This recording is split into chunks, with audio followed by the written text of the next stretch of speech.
Assalamualaikum warahmatullahi wabarakatuh.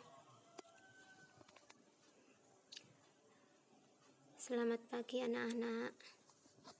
Bagaimana kabarnya hari ini? Semoga dalam keadaan sehat walafiat, selalu dalam perlindungan Allah Subhanahu wa taala. Dan kita harus tetap semangat dan jaga kesehatan. Pertemuan kali ini, sebelum pembelajaran kita mulai, mari kita berdoa dulu dengan membaca bismillah bersama-sama. Bismillahirrahmanirrahim. Kali ini kita akan mempelajari materi tentang sholat berjamaah.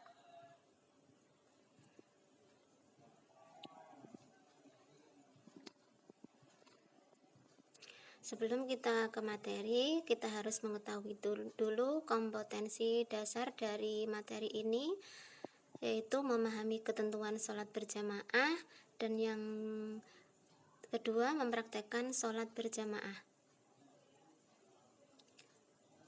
Tujuan pembelajaran di sini tentang sholat berjamaah, tujuan pembelajarannya adalah supaya siswa bisa menjelaskan pengertian sholat berjamaah dengan tepat. Yang kedua, menyebutkan keutamaan sholat berjamaah dengan baik. Yang ketiga, menyebutkan hukum sholat berjamaah dengan benar. Yang keempat, membaca hadis tentang keutamaan sholat berjamaah dengan fasih. Dan yang kelima, menjelaskan ketentuan sholat berjamaah dengan benar. Sebelum kita lanjutkan ke materi selanjutnya, saya akan bertanya kepada anak-anak dulu, apakah ada yang tahu ini gambar apa? Ya, ini gambar orang sedang sholat berjamaah. Nah, ini gambar seseorang yang sedang sholat berjamaah. Ya, betul. Yang selanjutnya, sebelumnya saya akan bertanya kepada anak-anak, apakah anak-anak tahu apakah tentang pengertian sholat itu? Ada yang tahu? Sekarang saya akan jelaskan pengertian sholat. Sholat yaitu menurut bahasa adalah berdoa, dan sholat menurut istilah adalah sesuatu ucapan atau perbuatan yang diawali dengan takbiratul ihram dan diakhiri dengan salam. Itu namanya sholat. Sebagai seorang Islam, kita harus tahu apa itu pengertian sholat. Sekarang kita mempelajari ketentuan sholat berjamaah. Yang pertama, pengertian sholat berjamaah itu apa? Sholat berjamaah adalah sholat yang dikerjakan oleh dua orang atau lebih secara bersama-sama. Satu orang menjadi imam dan lainnya menjadi makmum. Sholat berjamaah itu harus ada imam dan ada makmum, paling sedikit dua orang. Itu sudah dinamakan sholat berjamaah. Kalau hanya satu orang, itu tidak dinamakan sholat berjamaah. Ya, kalau sholat berjamaah paling sedikit dua orang, harus ada imam dan harus ada makmum. Sholat berjamaah memiliki keutamaan di hadapan Allah Subhanahu wa taala. Dari Ibnu Umar radhiyallahu anhu, Rasulullah bersabda, sholat berjamaah itu lebih utama dibandingkan sholat sendirian dengan pahala 27 derajat. Itu keutamaan sholat jamaah. Itu lebih utama dibandingkan sholat sendirian. Perbedaan ulama tentang sholat berjamaah, ada yang berpendapat sunnah muakkad dan ada yang berpendapat fardu kifayah. Itu tentang perbedaan ulama tentang sholat berjamaah. Yang selanjutnya, yang kedua, syarat sah sholat berjamaah. Sholat berjamaah sah apabila memenuhi syarat sebagai berikut. Sholat berjamaah pertama itu harus ada imam. Ada imam. Yang kedua, makmum berniat untuk mengikuti imam. Yang ketiga, sholat dikerjakan dalam satu majelis. Yang keempat, sholat makmum sesuai dengan sholat imam. Kalau imamnya seumpamanya sholat zuhur, ya makmumnya harus mengikuti sholat zuhur. Yang ketiga, syarat menjadi imam. Syarat untuk menjadi imam sholat antara lain, yang pertama, imam harus mengetahui syarat dan rukun sholat serta tahu perkara yang membatalkan sholat. Nah, imam harus pintar, harus tahu apa itu syarat-syarat sholat, rukun-rukunnya sholat, dan tahu perkara apa saja yang membatalkan sholat. Yang kedua, imam harus fasih dalam membaca ayat Al-Quran. Yang ketiga, paling luas wawasan agamanya dibanding yang lain.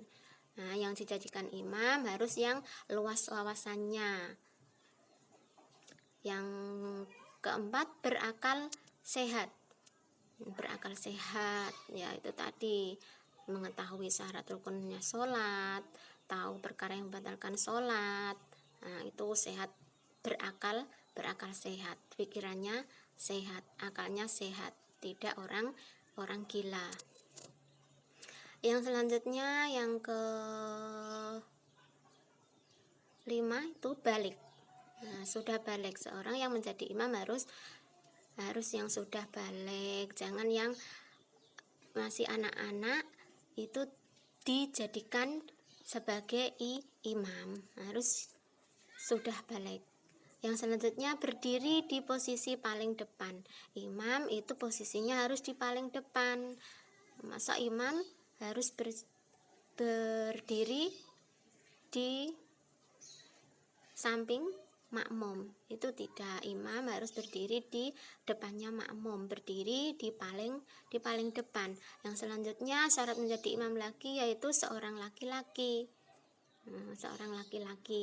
Kalau perempuan boleh menjadi imam jika makmumnya perempuan semua. Kalau makmumnya ada yang laki-laki, harus yang mengimami itu seorang laki-laki. Kalau makmumnya perempuan, nah itu kalau tidak ada laki-laki, boleh perempuan menjadi imam kalau makmumnya perempuan semua. Yang terakhir, syarat menjadi imam yaitu tidak sedang bermakmum kepada orang lain. Sekarang syarat-syarat menjadi makmum. Syarat yang harus dipenuhi oleh makmum itu sebagai berikut. Pertama, berniat mengikuti imam. Menjadi makmum harus niatnya mengikuti imam. Yang kedua, mengetahui gerakan sholatnya imam. Yang ketiga, berada satu tempat dengan imam. Makmum harus berada di satu tempat dengan imam, harus melihat gerakan-gerakan imam, mendengar bacaan-bacaan imam. Nah, yang selanjutnya, posisinya di belakang imam. Makmum harus berdirinya itu di belakang imam. Yang terakhir, syarat-syarat menjadi makmum yang terakhir yaitu sholat makmum sesuai dengan sholatnya imam. Kategori makmum sekarang. Makmum dalam sholat berjamaah itu dikategorikan menjadi 2, yaitu makmum muwafiq dan makmum masbuk. Yang pertama, makmum muwafiq, yaitu makmum yang dapat mengikuti seluruh rangkaian sholat berjamaah bersama imam, atau yang disebut makmum yang tidak ketinggalan dengan imam. Yang kedua, makmum masbuk, yaitu makmum yang ketinggalan 1 rakaat atau lebih sebelum ia memasuki sholat bersama imam, atau makmum yang memulai sholat tidak bersama dengan imam. Yang dimaksud makmum masbuk itu makmum yang ketinggalan 1 rakaat atau lebih sebelum memasuki sholat bersama imam. Itu namanya makmum masbuk atau makmum yang ketinggalan dengan imam. Itu kategori makmum ada 2. Yang selanjutnya tentang shaf sholat. Shaf itu apa ya? Shaf itu barisan. Soft sholat berjamaah atau barisan sholat berjamaah. Ketentuan pengaturan shaf dalam sholat berjamaah sebagai berikut. Yang pertama, jika makmum hanya seorang diri, ia berdiri di sebelah kanan imam agak ke belakang. Jika makmumnya hanya seorang diri, satu imam, satu makmum. Nah, imamnya di depan dan makmumnya itu berdiri di sebelah kanan, imam agak ke belakang sedikit. Nah, yang pertama. Ketentuan yang kedua, jika imam perempuan, posisi makmum perempuan berada dalam satu barisan dengan imam di tengah, tidak di belakangnya. Jika imamnya perempuan, posisi makmum perempuan dalam satu barisan dengan imam di tengah, tidak di belakangnya. Itu ketentuan yang kedua. Ketentuan yang ketiga, jika makmum terdiri atas 3 orang laki-laki, satu makmum tepat berdiri di belakang imam, 2 makmum lainnya berdiri di sebelah kanan dan kiri makmum tersebut. Yang selanjutnya, jika makmum terdiri atas laki-laki dan perempuan, shaf perempuan berada di belakang shaf laki-laki agak jauh jaraknya. Nah, yang selanjutnya, jika makmum terdiri atas laki-laki, terdiri atas perempuan, anak-anak, shaf diatur sebagai berikut. Ada aturannya sendiri. Kalau ada makmum laki-laki, ada perempuan, ada anak-anak, itu shafnya diatur sendiri sebagai berikut aturannya. Pertama, shaf paling depan untuk laki-laki dewasa. Yang shaf kedua di belakangnya untuk anak laki-laki. Yang ketiga, shaf di belakangnya untuk anak perempuan. Yang terakhir, shaf paling belakang untuk perempuan dewasa. Jadi anak laki-laki dewasa paling depan, terus shaf di belakangnya laki-laki dewasa, baru anak laki-laki. Di belakangnya anak laki-laki, baru anak perempuan. Dan paling belakang anak perempuan itu perempuan dewasa. Nah, selanjutnya kesimpulan. Kita simpulkan dari materi itu tadi. Pertama, sholat berjamaah adalah sholat yang dikerjakan oleh 2 orang atau lebih secara bersama-sama dan salah seorang menjadi imam sedangkan yang lain menjadi makmum. Itu namanya sholat berjamaah. Yang kedua, hukum sholat berjamaah adalah sunnah muakkad, yaitu sholat sunnah yang dianjurkan. Sebagai ulama menyatakan hukum sholat berjamaah itu fardu kifayah. Yang ketiga, untuk menjadi imam harus memenuhi syarat antara lain mengetahui syarat dan rukun sholat serta perkara yang membatalkan sholat, fasih membaca Al-Quran, paling tinggi ilmunya, berakal sehat dan baligh. Itu syarat menjadi imam. Kesimpulan yang terakhir tentang makmum masbuk, yaitu orang yang mengikuti imam tetapi tidak sempat membaca surat Al-Fatihah bersama imam di rakaat pertama. Nah, itu kesimpulan tentang makmum masbuk atau makmum yang ketinggalan dengan imam. Nah, itu kesimpulan dari materi tentang sholat berjamaah. Nah, bagaimana anak-anak pembelajaran hari ini? Senang apa tidak? Sudah paham apa belum tentang materi yang kita pelajari tadi? Kalau sudah paham, kita cukupkan sampai sekian. Untuk pertemuan besok, kita pelajari materi selanjutnya tentang tata cara sholat berjamaah. Pembelajaran kali ini kita tutup dengan bacaan hamdalah bersama-sama. Alhamdulillahirabbil alamin. Terima kasih.